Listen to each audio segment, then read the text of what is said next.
Hi all of you. ఈరోజు బ్రహ్మముడి సీరియల్లో ఏం జరిగిందో తెలుసుకుందామా? తెలుసుకునే ముందు ప్లీజ్ సబ్స్క్రైబ్ మై ఛానల్. ఇకపోతే లాయర్ గారు రాజుతో, నా ప్రయత్నం నేను చేశాను సార్, కానీ కళ్యాణ్ గారు తన వైఫ్ని టార్చర్ చేయలేదు, తనే ఇదంతా చేసింది అని మన దగ్గర ఏమైనా బలమైన సాక్ష్యాలు ఉన్నాయా సార్ అని అడుగుతాడు. అంతలో ధాన్యలక్ష్మి భర్త భార్యను ఎలా చూసుకున్నాడు అనేది నమ్మకంపై ఆధారపడి ఉంటుంది, దానికి సాక్ష్యం ఎలా తీసుకొస్తాం లాయర్ గారు అని అడుగుతుంది. దానికి లాయర్ గారు, కళ్యాణ్ తన భార్యపై చేయి చేసుకున్నట్లు సాక్ష్యాలు ఉన్నాయి కదమ్మా, పైగా కోర్టులో అందరి ముందు మీ అబ్బాయి ఒప్పుకున్నాడు కూడా, మరి దానికి సాక్ష్యాలు ఉన్నప్పుడు దీనికి కూడా సాక్ష్యాలు కావాలి కదా, ఇది కోర్టు మేడం, సాక్ష్యాలే సమాధానాలు చెప్తాయి అనగానే వెంటనే అక్కడికి అనామిక వచ్చి, అలాంటివి ఏమీ వాళ్ళ దగ్గర ఉండవు సార్ అని అంటుంది. ఎందుకంటే నా మొగుడు నాతో ఎప్పుడూ ప్రేమగా నడుచుకోలేదు కదా అంటుంది. తర్వాత అనామిక, ఏంటి కళ్యాణ్ అలా చూస్తున్నావు, నేను చెప్పింది నిజమే కదా అంటుంది. అందుకు ధాన్యలక్ష్మి, నోరు ముయ్యవే రాక్షసి, నువ్వు మా ఇంటిలో అడుగు పెట్టినప్పటి నుండి నేను నిన్ను కోడలిగా చూసుకోలేదు, ఒక కూతురులానే చూసుకున్నాను, ఎన్ని తప్పులు చేసినా సర్ది చెప్తూ వచ్చాను, దానికి నువ్వు ఈరోజు బాగా బుద్ధి చెప్పావు అంటుంది. దానికి అనామిక, చూడండి అత్తయ్యా అనగానే దానికి ధాన్యలక్ష్మి, ఇచ్చి నోర్ముయ్, నన్ను అలా పిలవకు, అలా పిలిచే అర్హత ఎప్పుడో కోల్పోయావు అంటుంది. అనామిక, పిలుపుది ఏముందిలే అత్తయ్య, పరిస్థితిని బట్టి మారుతూ ఉంటాయి అని చెప్పి అంటుంది. బాల్ ఇప్పుడు నా కోర్టులోనే ఉంది, మీ కొడుకు చేసిన తప్పులకు నన్ను క్షమించు అని చెప్పి అడిగి కోడలిగా ఇంటికి తీసుకువస్తాడేమో అడగండి, నేను ఇప్పటికిప్పుడు కేసు వాపస్ తీసుకుంటాను అంటుంది. దానికి కళ్యాణ్, నువ్వు ప్రేమించావు అంటే ఆ రోజు నమ్మాను, ఇప్పుడు మళ్ళీ మోసపోవడానికి సిద్ధంగా లేను అంటాడు. దానికి అనామిక, సరే అయితే మీ లాయర్ గారు సాక్ష్యాలు కావాలంటున్నారు కదా, ముందు వీలైతే అవి తీసుకురండి చూద్దాం అని చెప్పి వెళ్ళిపోతుంది.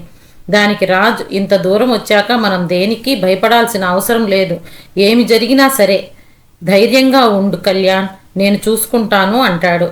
అంతలో రుద్రాణి రాహుల్తో, నేను చెప్పిన ఏర్పాట్లు చేశావా అని అడుగుతుంది. అందుకు రాహుల్, అంతా రెడీ మమ్మీ, మనం అరేంజ్ చేసిన 3 లేడీస్ వచ్చి ఇప్పుడు ఈ మహిళా మండలి సభ్యుల్లో కలుస్తారు, అంతా రెడీగా ఉన్నారు అని చెప్పి అంటాడు. అంతలో కళ్యాణ్ని పోలీసులు తీసుకువెళ్తూ ఉండగా మహిళా మండలి వాళ్ళు కళ్యాణ్ మీద, ఇలాంటి మగవాళ్ళని క్షమించకూడదు అంటూ టమాటాలు కోడిగుడ్లు విసురుతారు. అది చూసిన రాజ్, నా తమ్ముడికి వేయవద్దు కొట్టద్దని అడ్డంగా నిలబడతాడు. అందరూ రాజును కూడా అలానే కొడతారు. అదంతా చూస్తున్న రాహుల్, రుద్రాణి అండ్ అనామిక ఫ్యామిలీ వాళ్ళందరూ చూసి నవ్వుకుంటూ ఉంటారు. తర్వాత రాజ్, అయిపోయిందా కొట్టడం, ఒక ఆడదానికి అన్యాయం జరిగింది అంటే ఇంతమంది తన వెనక ఉన్నారు అంటే చాలా సంతోషంగా ఉంది, కానీ మీరు నమ్మిన అమ్మాయి మంచిది కాదు, ఆ నిజం బయటపడ్డ రోజు మీకే అర్థమవుతుంది అని చెప్పి వెళ్ళిపోతాడు.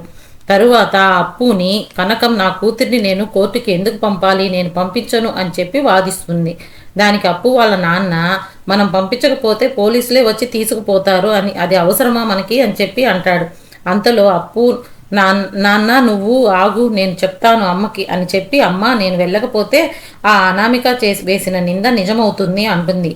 దానికి కనకం, వెళ్తే కూడా నింద వేస్తారు కదమ్మా అంటుంది. అది కోర్టు అమ్మ, నిజమే గెలుస్తుంది అని చెప్తుంది. దానికి కనకం, నేను వస్తాను అని చెప్తుంది. సరే అంటుంది అప్పు. ఇంతలో దుగ్గిరాల ఫ్యామిలీలో అందరూ విచారంగా కూర్చొని ఉంటారు.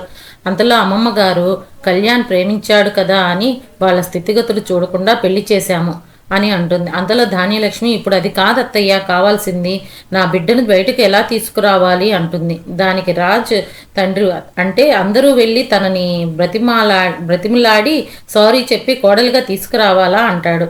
దానికి తప్పదు కదా బావగారు, కళ్యాణ్ కోసం ఏదైనా చేయాలి కదా అంటుంది.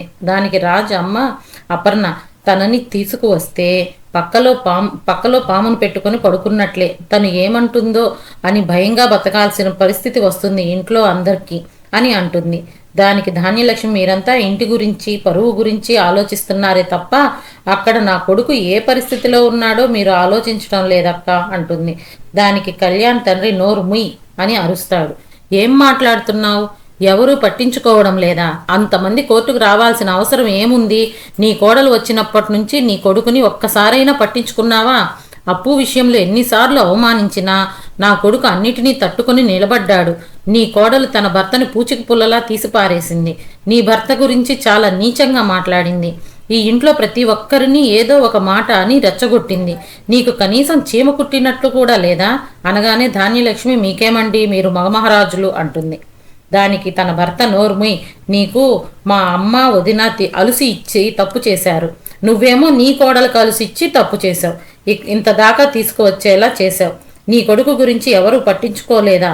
అయితే మేమంతా ఇంట్లో కూర్చుంటాము, నువ్వు వెళ్ళి తేల్చుకో.